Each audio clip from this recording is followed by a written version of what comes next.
Pour moi, la DCP, c'est une maladie génétique respiratoire rare. C'est une maladie avec laquelle je vis depuis ma naissance. Dès ma naissance, j'ai été très malade. Et puis après, on a enchaîné une batterie d'examens sur plusieurs années. Vers mes 4-5 ans, on a compris que voilà, c'était ces maladies-là. Je l'ai découvert vers mes 7 ans. J'avais quel âge? Alban a été malade à la naissance. À ses 5 mois, on a fait une radio des poumons. On a fait une radio, on a découvert que j'avais un situs inversus complet, donc tous les organes inversés. Donc, qui est une caractéristique de la DCP dans 50% des cas. À la naissance, dès que je l'ai eue dans les bras, donc elle ne respirait pas normalement. Et j'ai passé plusieurs années dans une errance diagnostique. Et donc, c'est à 7 ans que j'ai appris assez tardivement qu'elle avait donc une DCP. Dans les premières années de vie, c'est très compliqué, c'est infection sur infection.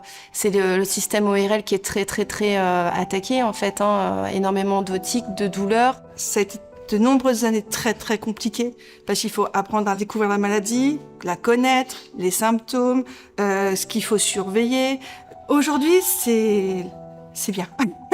Franchement. C'est pas parce que c'est compliqué de grandir avec que ça sera toujours compliqué. Il faut apprendre à connaître sa maladie, à se connaître soi-même pour pouvoir voir ce qui est possible. Et il est jamais trop tard. On peut toujours se diriger vers les bonnes personnes, être bien conseillé. D'apprendre à vivre avec la maladie, de l'accompagner. Au quotidien, c'est une hygiène quotidienne. C'est ma toilette à moi, le matin, on se lave le nez, on se vide les bronches.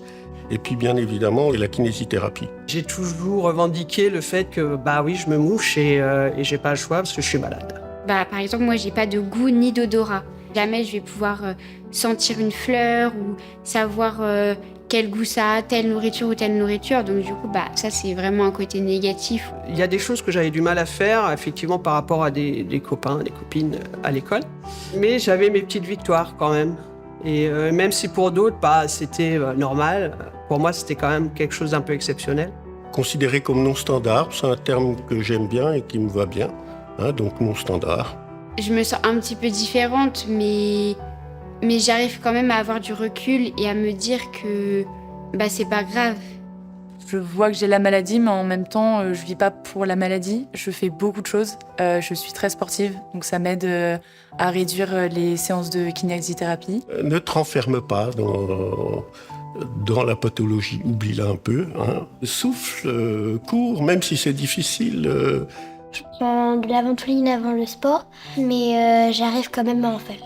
Je fais beaucoup d'activités. J'ai fait du théâtre pendant 9 ans. J'ai fait du hip-hop pendant 9 ans aussi, en compétition. J'ai fait du karaté pendant 10 ans. J'ai passé ma ceinture noire. Je suis même allée jusqu'à faire de la compétition en natation. Et nous, en tant que parents, c'est notre but, en fait, de lui faire comprendre que rien ne sera impossible pour elle, que les limites qu'elle se mettra, ça sera seulement les siennes. Elle s'interdit rien, Kaina, et on ne lui interdit rien surtout. Et je pense que ça l'a rendue très combative. Je pense que les enfants malades qui ont toujours été malades ont une certaine force et une certaine résilience que nous, quand il y a zéro problème, on n'a pas. Parfois, on va vous mettre des barrières, on va vous dire tu peux pas faire ci, tu peux pas faire ça parce que tu as la dyskinésie ciliaire. Et en fait, on n'en sait rien. En fait, ça dépend de chacun. Chacun a ses capacités, donc vis et fais ce que tu as envie de faire. C'est pas parce que maintenant ça ne va pas ou qu'on a l'impression qu'on dépend trop de la maladie que ça va toujours être le cas. On évolue, on grandit et tout peut être possible. Quelque part, je me suis dit, t'es un peu exceptionnel, quoi. Je crois que c'est une naissance sur 16 000, si je dis pas de bêtises. On a un truc en plus. On a un peu ce côté de perle rare, du coup. Pour moi, c'est comme un cadeau. C'est une particularité qu'on m'a donnée et on fait avec. On vit avec. Si on dépiste, c'est important parce qu'on met un nom sur la pathologie. Ça permet de pouvoir entrer dans une prise en charge correcte. Et quand on m'a annoncé le nom de la maladie, j'ai dit voilà. Ça a été un soulagement de se dire on va enfin pouvoir trouver une prise en charge adaptée. Le plus tôt, le mieux. Aller voir les spécialistes, être accompagné. Je suis malade, mais qu'est-ce que j'ai? Qu'est-ce qu'il faut que je fasse? Et c'est ça qui est important avec le diagnostic et pouvoir être aidé et accompagné. Quand je me suis sentie seule et que j'ai vraiment voulu trouver de l'aide, j'ai trouvé l'association dyskinésie ciliaire primitive, donc la DCP. Et pour moi, ça a été un grand soulagement. En fait, ça y est, je n'étais plus seule. Ça m'a beaucoup rassurée de voir des personnes qui avaient des vies très actives, des vies professionnelles, des vies de mère. Et quand on se retrouve, on est plus qu'une famille presque, hein, parce qu'on sait ce qu'on a en commun. C'est comme si la famille s'était un peu agrandie, quoi.